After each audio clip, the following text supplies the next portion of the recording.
give credit to Mel Shirley because she's also a flight attendant, and she gave me this idea because at first I was like, oh, I should post pictures, videos of like the places I go, but I never thought of a flight attendant tag. And I was like, oh yeah, I have natural hair too, and I'm an international flight attendant, so I can give kind of my perspective.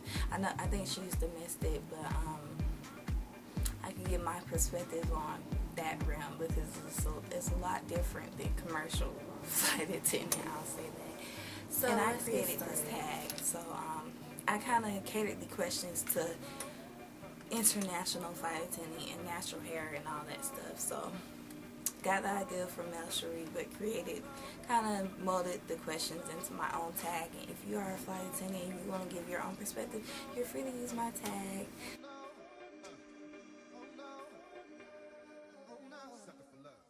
I started with the company last November, right after Thanksgiving.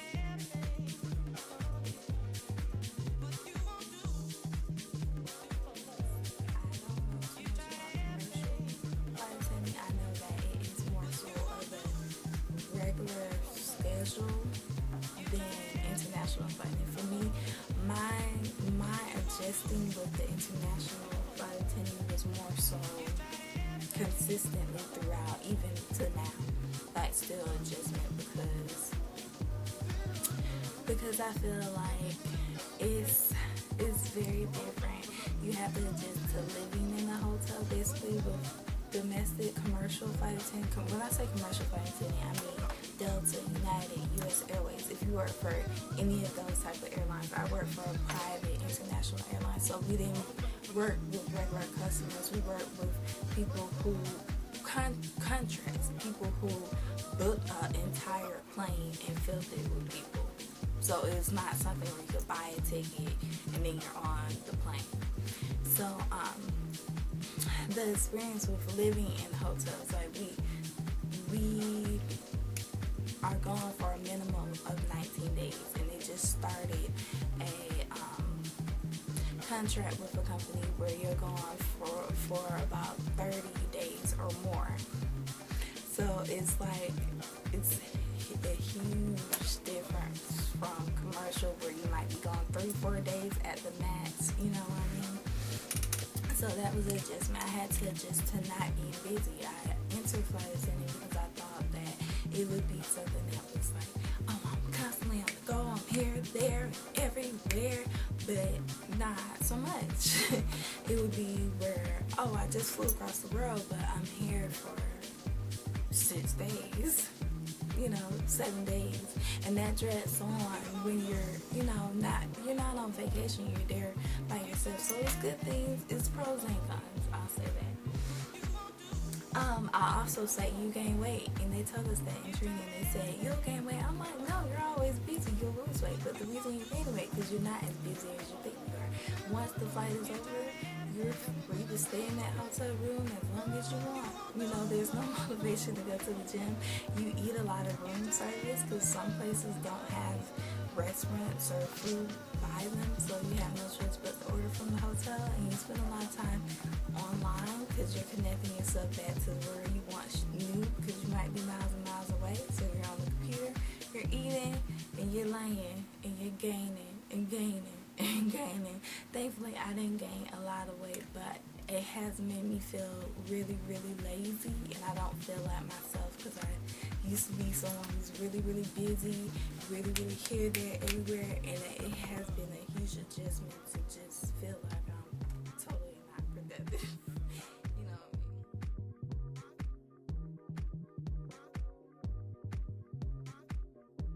I have been to 18 countries. That is a lot of countries in a short amount of time. Crazy, right?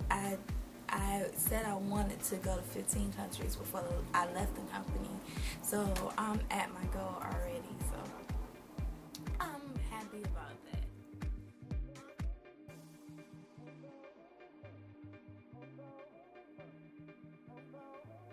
No, I do not consider flight attendant a career. The reason why I don't consider it a career, and this is my own personal opinion, whoever considers it a career, if you consider it a career, go for it. Do it. Fly for 30 years if you want to. But for me, It's not that it's anything wrong with flight attending, but if I did want to do it as a career, I probably would switch to commercial simply because you can have more of a life, like you're more at home often. And I thought I was a gypsy, but I'm not. I don't like living in hotels for a month here, a month there. It gets old, you know what I mean? So I don't consider it a career at all, because of the simple fact that I still want to go back and get my master's. I still am working on my business. I believe in entrepreneurship. I just have too many things to do to commit to something that's going to take me away constantly from doing what I have to get done. Now, once I get that stuff done, who knows? I mean, they say once you start flying, it's always in your heart. So I might go back, but as far as international, probably not. If anything, I would go live overseas if I was going to do that. So no, it's not a career for me. I said I was going to commit to 1 year. That 1 year is just about over. So I'm just seeing how life goes right now. Let's just say that, because the experience has been good. I'm grateful. I'm glad I did it. It has given me an experience that I never would have gotten anywhere else.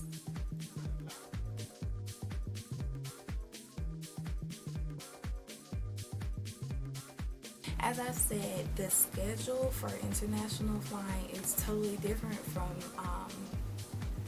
commercial, because commercial, even though the airline industry changes often, commercial flights are pretty much set. You pretty much know what times the flights are leaving to go from Atlanta to New York, or from Atlanta to LA, or it's pretty much set. They can get canceled, they can get delayed, but it's set. With private flying, nothing is set. They could put something in your schedule today, and then that could be changed to tonight. You know what I'm saying? Like the actual flight. So it just depends on that. The lifestyle is very different. I feel that international flying requires more of a commitment. You have to be more open to being away for a long time. A lot of people say they want to travel and they want to get to see the world, which I still feel the same way, but with international flight attending, it's a whole nother ball game, because you're gonna be seeing the world in a whole nother light. With commercial, you might be somewhere a day or 2, 3 most. International, I've been somewhere for 9 to 12 days. That becomes very redundant, because at the end of the day, people think that it is, oh, you're working, it's just like you're on vacation. It's not. You're not with your friends. You might not even be with a crew that you like, or a crew that you bond with. A lot of the flight attendants that I've been on cruise with are older women, so they might stay in their room all day. So you might say that, oh, I'm here, it's going to be great, but it's going to be a lot of times you don't want to go out by yourself in a foreign country where you don't know the language, or you just feel uncomfortable with that. So that's another thing. The lifestyle is different. As far as the job, flight attendant is pretty much the same. The same demo that they do is the same demo that I do. The same safety procedures, pretty much the same. It's slight differences depending on the companies, but flight attending overall follows FAA regulation. That's black and white, same thing. We all are under the same Bible. Basically, that's what it is, the Bible for flight regulation. So yeah, that's pretty much the differences. Yeah, you get to go on, people think international is good, you get to go on more exotic places faster than you would with commercial, which is true.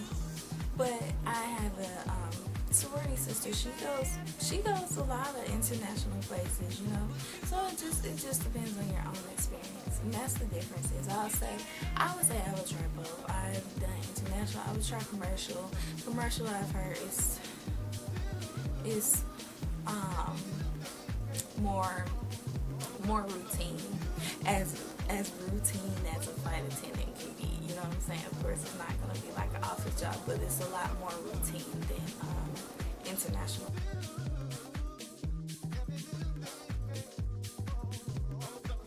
Let me tell you about when I went to the open house. If you know anything about a flight attendant, you'll know that a lot of airlines do open houses. It's where they say, we're going to let the first 200 people in, bring, whatever, and interview. An open house is, I'll make a whole video on this because this is going to lead to just a whole nother story. Basically, I chose to wear my natural hair to the open house because a lot of times people feel, let me straighten my hair for an interview. I would do another video on that because that's a hot topic.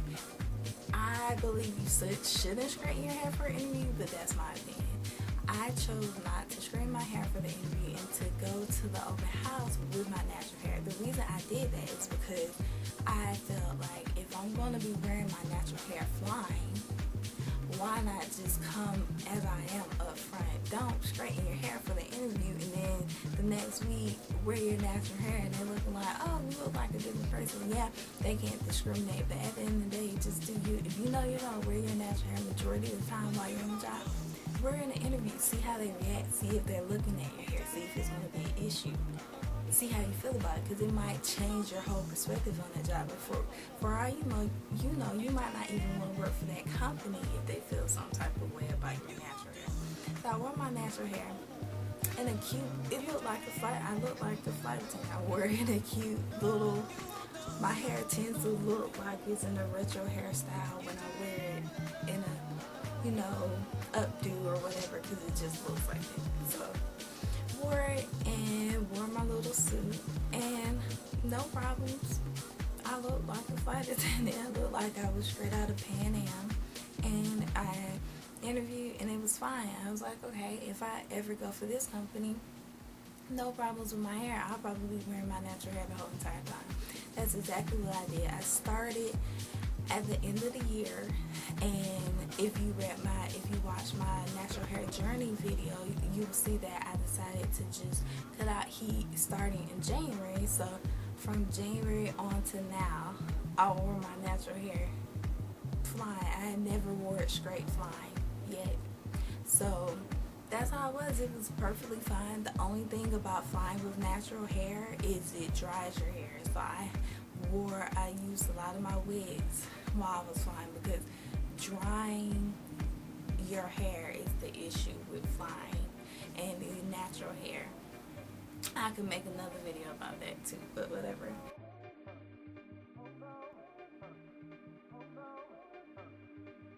A lot of people assume that you're going to be the only person that's black, and that was the case. A lot of crews, I was the only black person, but with my company, for some strange reason, it was a lot of black flight attendants. I was happy about that. I saw a lot more black flight attendants, men and women, than I expected, more than I had ever seen. So it was really cool. I never felt out of place. I like diversity. So if I'm the only black person on the crew, I use that to advantage. Like I don't know. I feel like I can give them a taste of I don't know, something new, because I learned with flying with different people of different races. A lot of them have different stereotypes about how a race is because of their experience. So if I could be the one that kind of contrary to their belief, or kind of, rules out their stereotype of a certain race or whatever, that's cool with me.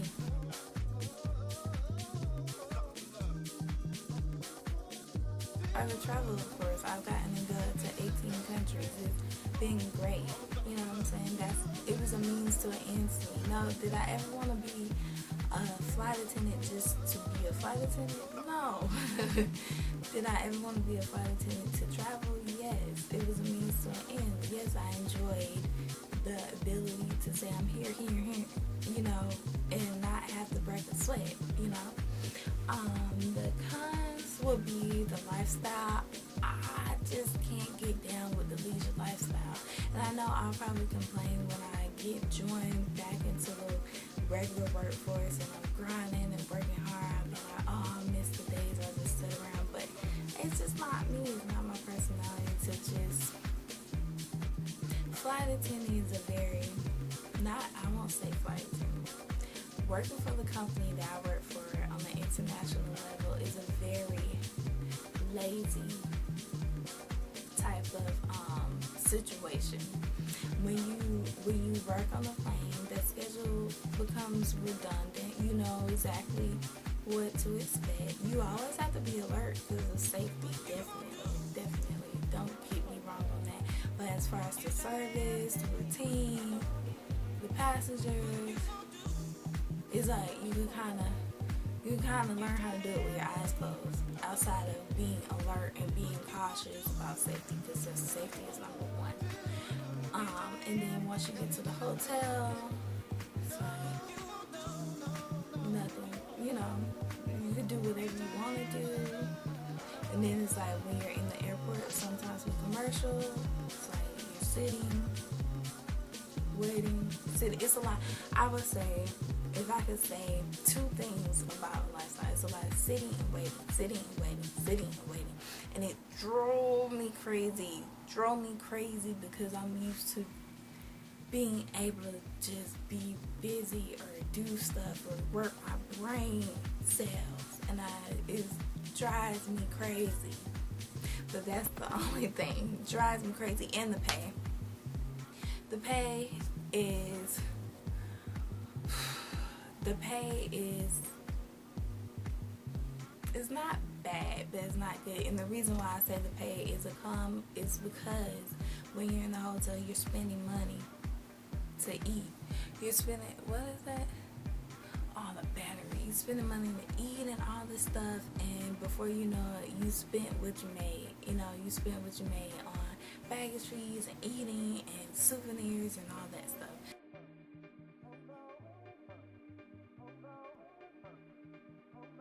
From this video, you can tell that it's not as glamorous as it seems. Is it glamorous to travel the world?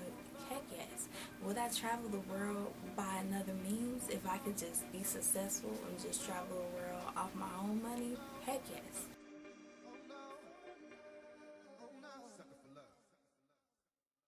I'm probably going to do a video on that because that's just a whole nother video. And key things to remember when you're in the friendly skies. Safety is everything. Remember that. Take advantage of every moment. Even though it may get on your nerves at times, and you'll quickly start to see that it's not as glamorous as it is. Take advantage of those opportunities to go to different countries. Thirdly, keep your plan in mind, your plan after flight attending, or what you want to do. Flight attending is a profession where it's not too much upward mobility. It's either you stay a flight attendant or you become a lead flight attendant. Think about what you're going to do after you stop flying, or if you want to pursue something else within the aviation industry, or how to make the most out of this situation so you won't be looking back 10 years later in the same place you are now, you know, in the same position you are now with nothing to show for it really. So always keep that in mind and just enjoy the experience. Stay focused on whatever goals you had before flying, because I've talked to so many flight attendants that say I was going to do this, that, and the other, and I turned around and it's 5 years later and I'm still here. That's a no-go. Stay focused. I don't care how fun it is. I don't care if you thrive off the lazy lifestyle. I don't, but I don't care if you do. Just stay focused on what you want to do, because at the end of the day, those airlines will always be there. You could always, it's plenty of people who have went back, got their masters, went back, got this, had kids, got married, and you know what they did? They went right back to flying. And if it takes that, I'll probably be that person. If it takes doing that, do that. But don't be that person who you're telling a younger flight attendant, hey, I was going to do this, that, and that, and 8 years later, I'm still here. Make sure you stay focused. Don't do that. But yeah, peace. I hope you enjoyed the video. This video is going to lead to multiple videos. As I said, I'll be working on that because those are good topics. And let me know if you're interested before I make the videos first. Let me know any questions you may have. I'll feel free to answer it. Let me know on my Instagram or here, you know, and just stay positive, and I'll see you later. Hope you enjoyed the video. Don't forget to comment, rate, and subscribe. Ask me your questions. Comment your video ideas, and I'll do it all. So, see you later. Bye.